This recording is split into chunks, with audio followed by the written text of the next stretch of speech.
Good morning, Jay. Good morning, Edmar. And thank you for having me again. Opo, Prof, nakamonitor ho ba kayo kahapon sa impeachment hearing ng Kamara? Yes, Opo. actually, I was personally there Wow, opo, sa oo. Congress. Ito nga, ang wala po doon ang Vice Presidente. Isa po siya sa mga inimbitahan, Prof. Ano ho ba yung nakikita po ninyong implikasyon ng hindi pagdalo ng pangalawang Pangulo doon po sa hearing ng Kamara kaugnay nga po dito sa kanyang impeachment complaints? Well, in the first place, she's not really supposed to be there, I believe, no? Dahil in the first place, ang nilalatag pa lang naman dito ay yung paghahanap ng probable cause. And the burden of contention or the burden of proof here is not with the Vice President. She's being the one being accused, no? So I think it's imperative that it's the people, practically the House, that is making their assertions and allegations that should come up with a better justification of their case, and not the Vice President. Because in the first place, this is not the forum. This is not the forum in which the Vice President should be attending. No, this particular proceeding. I don't even consider it as a proceeding in the first place because they're just trying to see how they could file a case against the VP. So I think it's really more for the office, more about creating the narrative and making the Vice President appear as if she is already convicted of a crime that hasn't been proven yet. No, because the forum is not the right venue. So naniniwala kasi ako na yung pagsagot mo, sa isang allegation eh dapat nakaangkla din doon sa tamang lugar, no? And I think this particular justice committee hearing is not the venue, so by which they are supposed to be, the Vice President is supposed to be airing her side. Because if she does this, then I think she will be open to a lot of attacks. And let's face it, it's not procedural. I think what is happening here is really more of a political harassment for the Vice President. And it's a good thing that the Vice President does not want herself to be immersed in this kind of situation. Dahil hindi magiging maganda ang implication at hindi rin magiging maganda ang maaaring gawin sa kanya itong mga nandito sa mababang kapulungan. Let's face it, it's not a neutral ground. Opo. Not at all. I mean, if you look at the composition of the people that are there, all of this has an axe to grind against the Vice President. And, mas maganda na hindi na talaga siya ito pumunta. So if they would want to vote for it, if they would want to bring the impeachment to the Senate, then why do they need to go through this, no? Last year naman nung minadali nila yung impeachment tong February, di ba? Wala namang basta nagbotohan na lang sila and then inelevate na sa Senate. Then I think why can't they do the same thing right now unless they are afraid that they do not have the same numbers as they do have back in the 1920s. Opo, kasi nga ang sinasabi po ng mga kritiko, takot ang Vice Presidente. Kaya hindi daw dumalo doon sa hearing. Asa na daw yung bloodbath na sinasabi po ng Vice Presidente. Paano ho ba ito makakaapekto doon sa perception na yan, na Doc, tungkol po sa accountability? Well, yun nga, the accountability definitely is something that we would like to shed light, but it will come at the right venue, at the right forum. And this certainly is not the right venue for that. I mean, kung gusto nyo talaga mailatag ng Vice President yung kanyang depensa dito, kinakailangan talaga sa isang proper forum. And what is the proper forum? It's supposed to be in the Senate and not here, no? So yun yung maaring yung implication kasi, no, na gusto nilang gawin. And I'm very sure naman, no, that ang gusto nila dito talagang mangyari is the control of the narrative again and the optics. Very very clear yan, no? Kasi bringing Madriaga to the court. And alam naman natin na itong tao na to is the credibility of this person is very very questionable. And yet they brought him there, no? the idea is really to bring the into the consciousness of the people that the vice president may have committed something. Pero yun nga, wala rito yung vice-presidente para salagin itong mga issues na to, no? Itong mga binabato sa kanya na to. So I think it's a good thing that the vice president did not fall for their trap.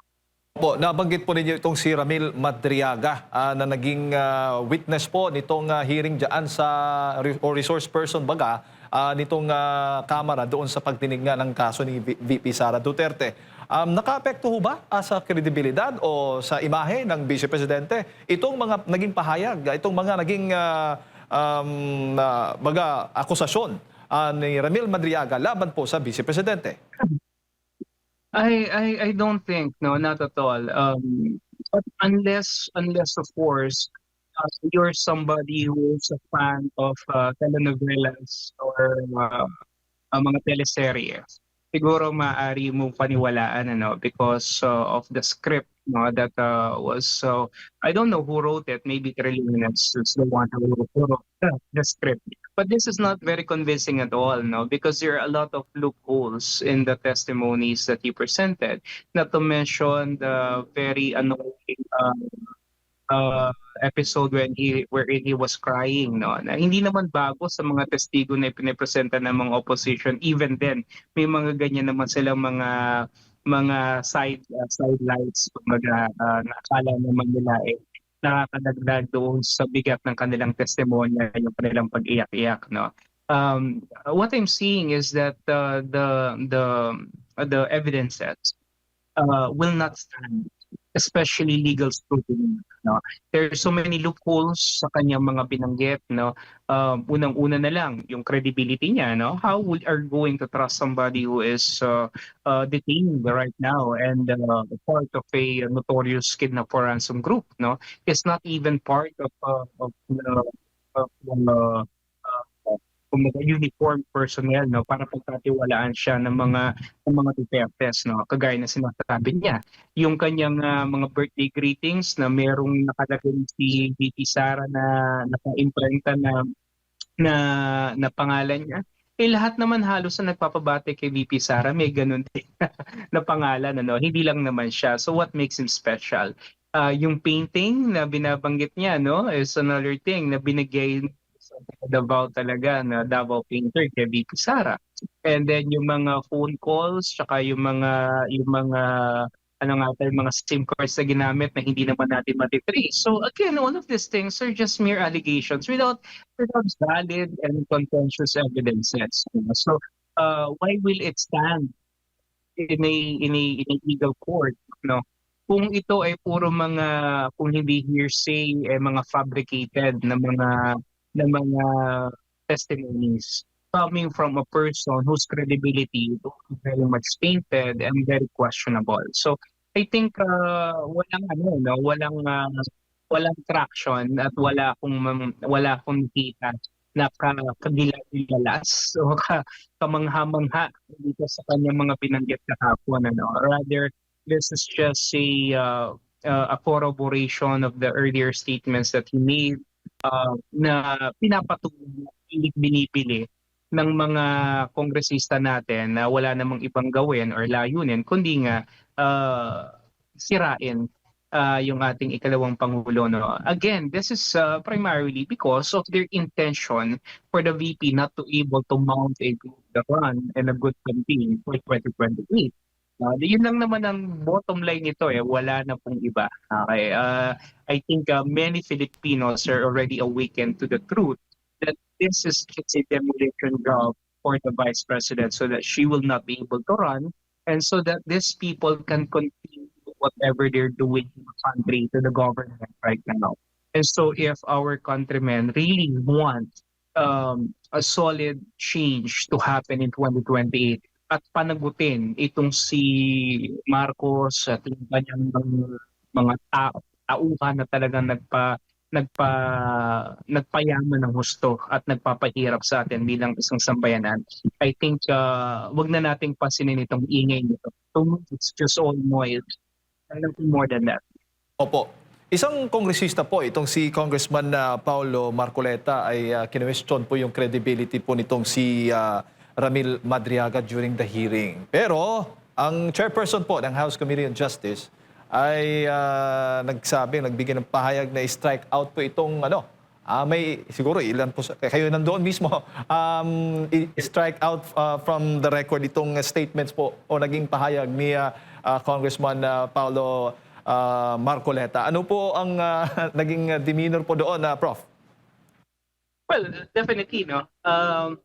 Kapag hindi sang-ayon doon sa kanilang narrative at hindi nila kakampi at alam nila na identify doon sa opposing camp, it does not really stand a chance for them. Pagpapakita na very arbitrary yung kanilang pagdinig na ginagawa, at yun nga yung sinasabi nila na presensya ng neutrality. There's really no such thing as that, no. Actually, hindi lamang si Representative Paulo Marcoleta ang pumatang dito, no? I think there are several other congressmen. I was there actually as I was doing.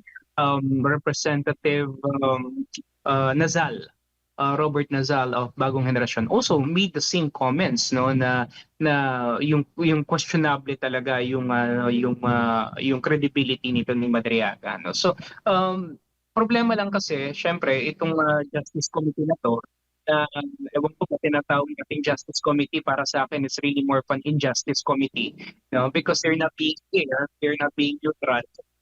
So I really expect, no, na talagang i-strike out nila itong mga binanggit ni Representative Paulo Marcoleta. But if kung gusto nila na magkaroon ng impression yung taong bayan, hindi ginagawa nila na to para talaga sa paghahanap ng katotohanan at ng accountability, then I think they should pave the way or give some sort of leniency sa lahat ng iba't ibang sektor or sa lahat ng iba't ibang anggulo, no, regardless of the political color, para talaga makapagsalita naman at hindi lang sila yung nagmo-monopolize ng discussion. Well, anyway, it's their show. I call it their show, no? Kaya syempre pag palabas mo, gusto mo ikaw ang bida. No? It's as simple as that. Opo. Pero natanong, ito bang nangyari kahapon ay na-control ba nila? Baga marami ho ba sa mga kongresista ngayon ang sumusuporta nitong mga naging pahayag ni Ramil Madriaga laban po dito sa pangalawang Pangulo? Well, I think if the goal really of this proceeding is to convince congressmen, no, especially those that have already changed their minds from the previous 19 Congress who decided to vote for the impeachment of the Vice President. I don't think no amount of Madriaga or whatever perfectly woven story will make this congressman change their minds right now. Remember, it's not just simply about believing this stories of this person, not even the members of the Justice Committee convincing them, but it's really a matter of their own political survival.